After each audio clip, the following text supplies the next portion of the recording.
If you with it, drop it.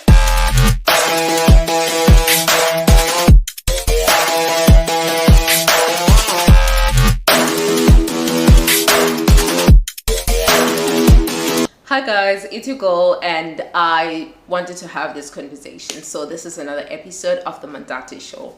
This conversation is coming from a very reflective place and I feel like that's a lot of my episodes, right?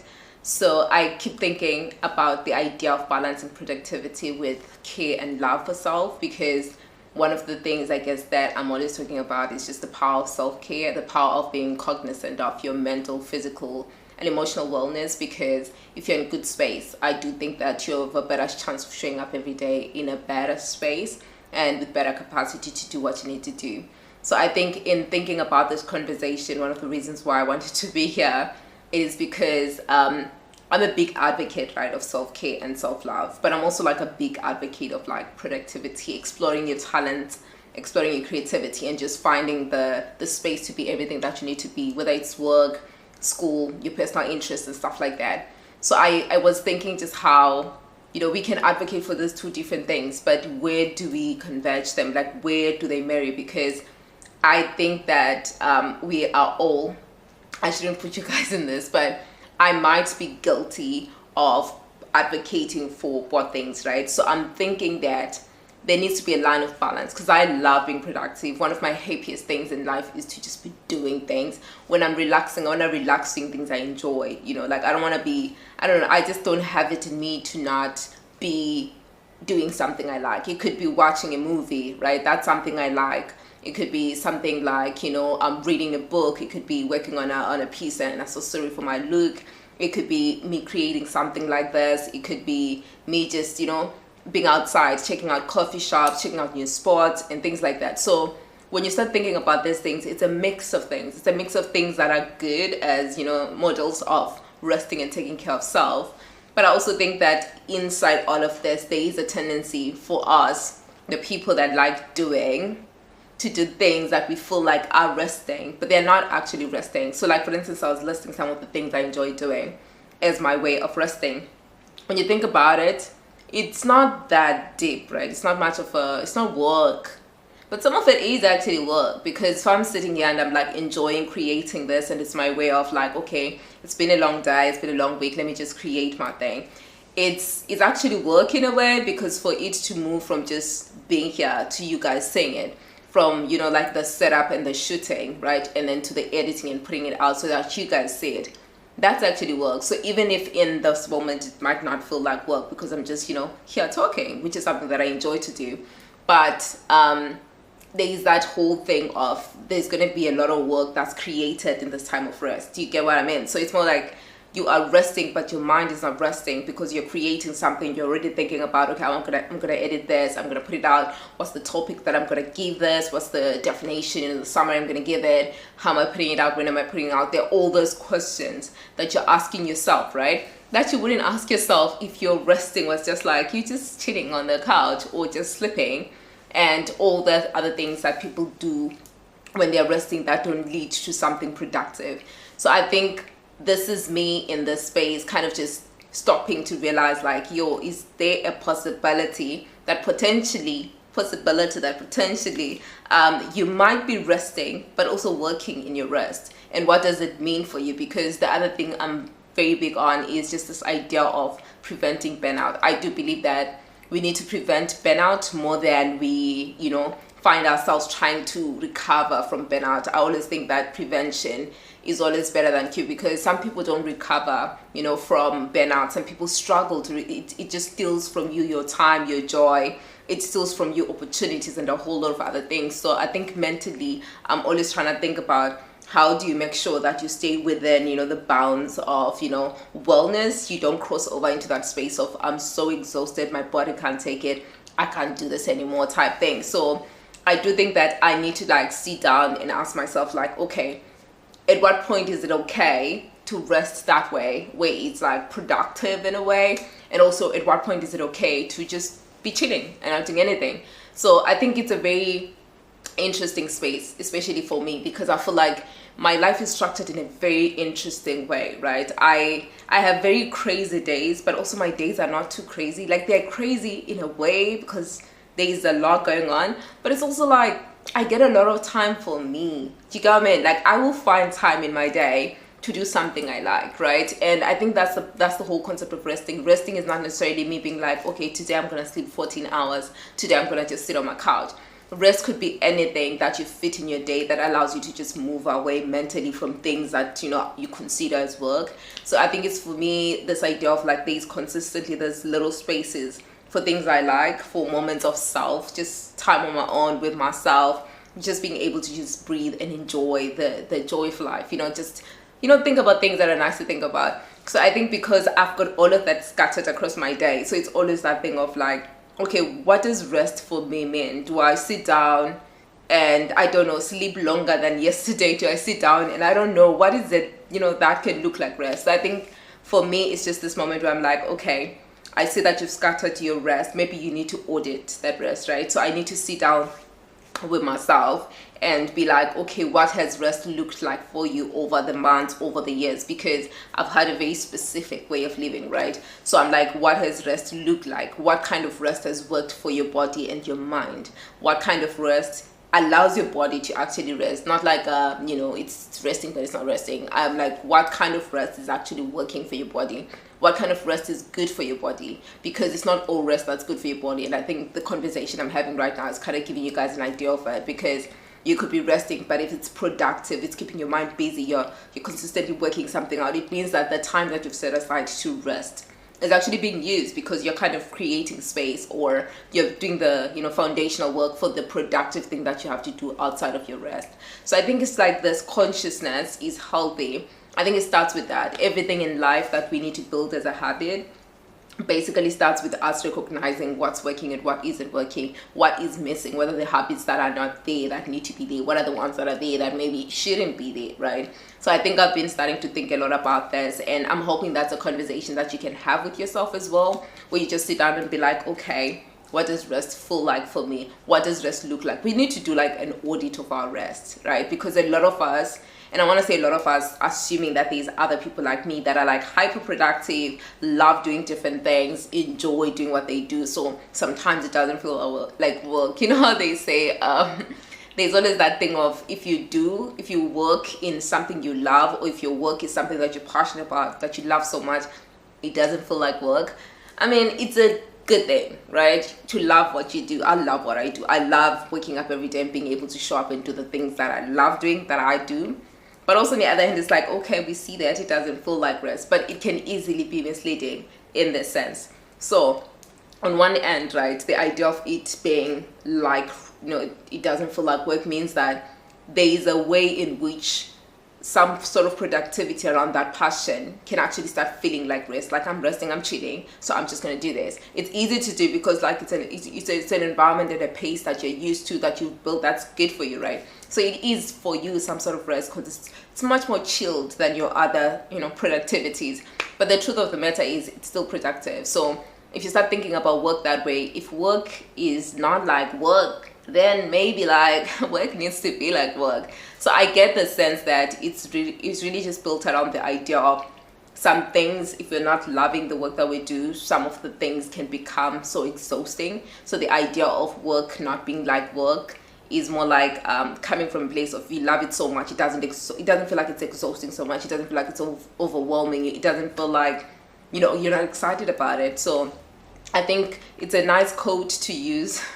It's a nice thing to have, but it also needs to be audited. We need to be like, okay, we see that the work doesn't feel like work, but what does it mean in the sense of self-care and self-love, right? So for those people that don't have a boundary between what looks like work and what looks like rest, maybe it's a moment that you can take to just be like, okay, what does this look like? What works? What doesn't work? What are the red flags here? What are the orange flags? They might not be red yet. If they're giving orange, you're like, I need to start, you know, interrogating this. So I do think that we need to start investing in an audit of what we call rest, just to make sure that what we're terming rest is actually rest.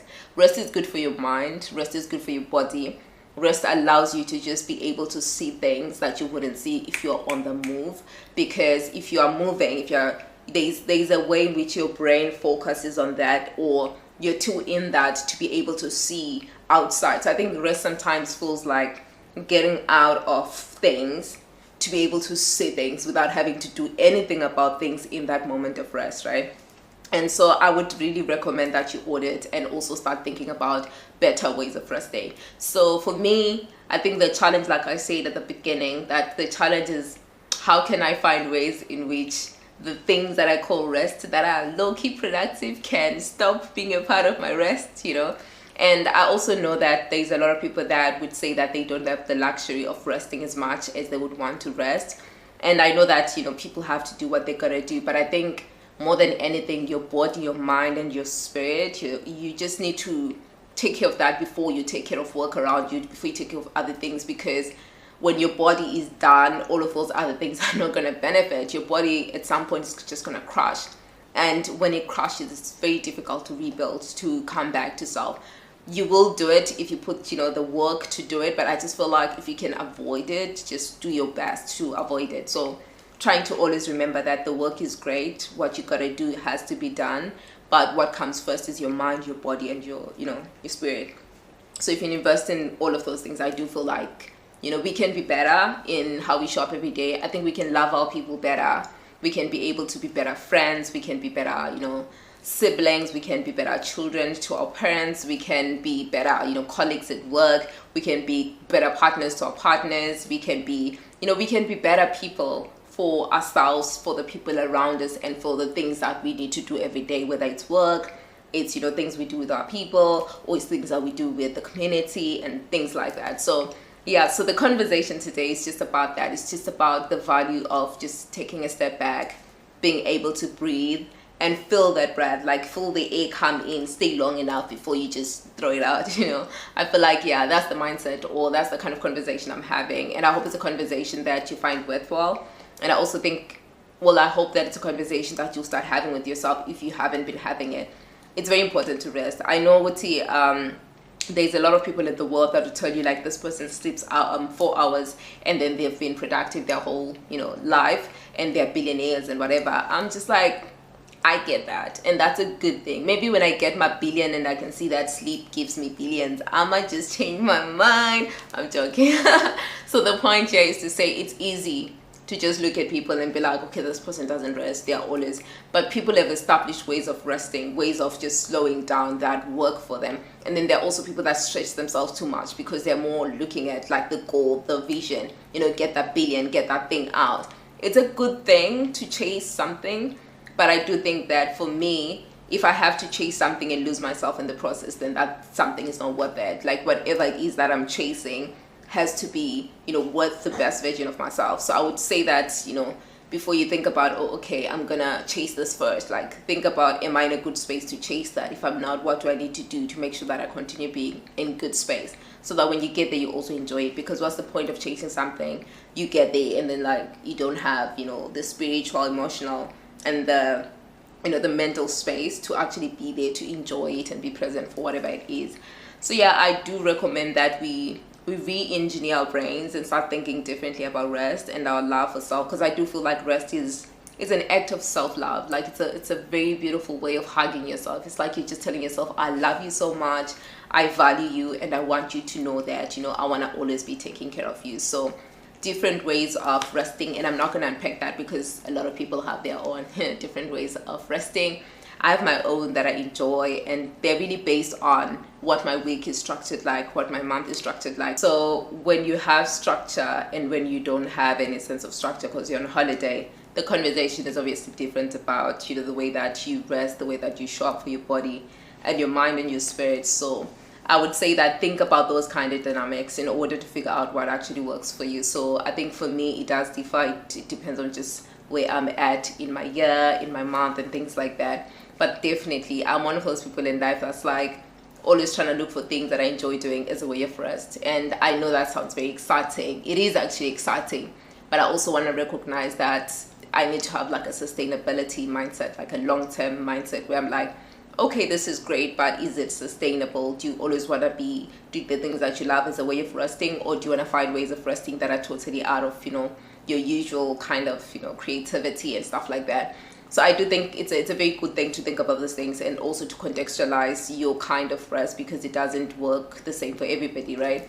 Someone could enjoy like a long bath. One of the things I love doing is just washing my dreadlocks. Like I enjoy that process, like just washing my hair and, you know, shampooing my hair, conditioning my hair, doing my hair. Like just I like that process because it allows me to just be in that moment with myself. I'm not focusing on anything else, and I just enjoy the fact that at the end I'm like, I look so nice. So for me it's that, and I think that's the reason why I keep coming back to this idea of, you see, like it's doing my hair, washing my hair. For someone else that feels like work. When you think about it, it's like, okay, that's a little bit of work, right? But it's like, it's not work, but it's work. So is it okay? You know, that kind of thing. So that's what I'm negotiating mentally. I'm trying to come to a place where I'm like, does this work? Is this okay? Is this sustainable type thing? So that's the conversation. It's a conflict. It's this thing that I'm trying to have in my head and unpack it so that I'm able to, you know, deploy new ways of doing things.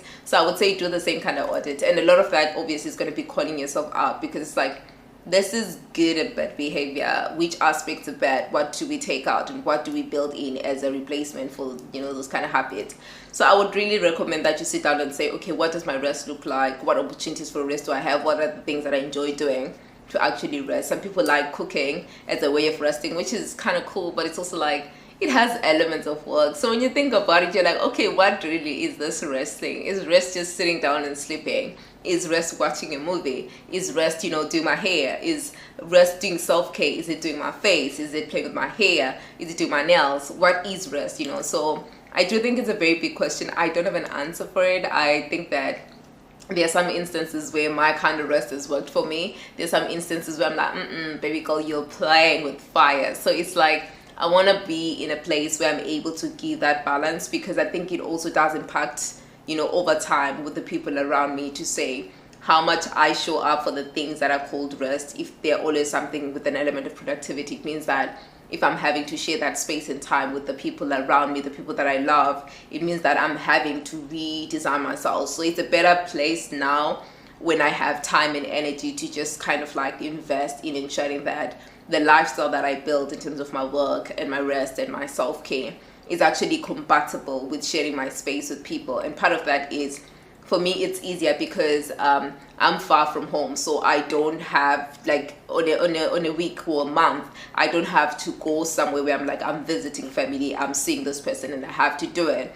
But then here it's like, I'm just, you know, away from things that would be what I need to show up for if I was, for instance, back home. So I think I want to always think about it this way, that, you know, in as much as I'm far from things that I would otherwise be like putting in my calendar, in my time, I want to always remember that there are things I need to make time for. And part of that is ensuring that my schedule and my place of this is not productivity is, you know, compatible with having people that need to share that space with me, like my family, my partner, my friends, and things like that. So I think it's just things that I think about a lot, and I'm like, I'm one of those people. My friends always say, like, I'm a project planner. Like, I've been thinking about things and I want structure and I want to have all of those things, you know, so that I know, like, you know, the ship is sailing proper. So I think it's one of those things where I'm like, okay, we get this goal, but you've got to put it in action. It can't just be words. So this is me really being accountable to myself, and also just challenging you to be accountable to yourself as well, and to also challenge an environment where all of us are taking some time to rest. So I'm very excited to hear what your rest looks like. I'm very excited to see what you've had to change in order to come to that place that you're at that feels like rest. But I'm also excited to see the people that also have these crazy habits that don't, you know, give you a sense of you're resting. It feels like you're not resting, because in knowing those things, then you're able to change them. If you don't recognize something that is not really good, you're not going to change it, right? So I would love to hear you guys, you know, experiences, your opinions, your thoughts around, you know, what is, you know, a better way of resting, what is a problematic way of resting. And I think in that way we're able to just borrow from each other and see, you know, what we can learn. So yeah, I hope this was helpful to you. I hope you enjoyed it, and I hope that you continue to find ways to, you know, be in my space and be on the lookout for like future videos that I post, because like I always say, it's about conversations that matter to me, but conversations that I know matter to other people as well. And this is always me putting it out there and hoping that the person that's listening to it thinks it matters to them too. So very excited to expand this community. So please share this if you can, and also just leave me some love. It's always nice to see that people, you know, are watching, they're engaging with it. So you can leave a comment, you give me like a little bit of heart emojis or something that just shows, you know, you're there. You can also just subscribe and follow me on different platforms, especially the podcasting platforms and the YouTube channel and Instagram as well. Just, you know, look for the Mantate Show, and yeah, you'll see me there. So thank you guys. I hope, you know, you stay great. I hope you love yourself enough to remember to rest, and that you use that as a way of, you know, just hugging yourself because you love yourself. So bye.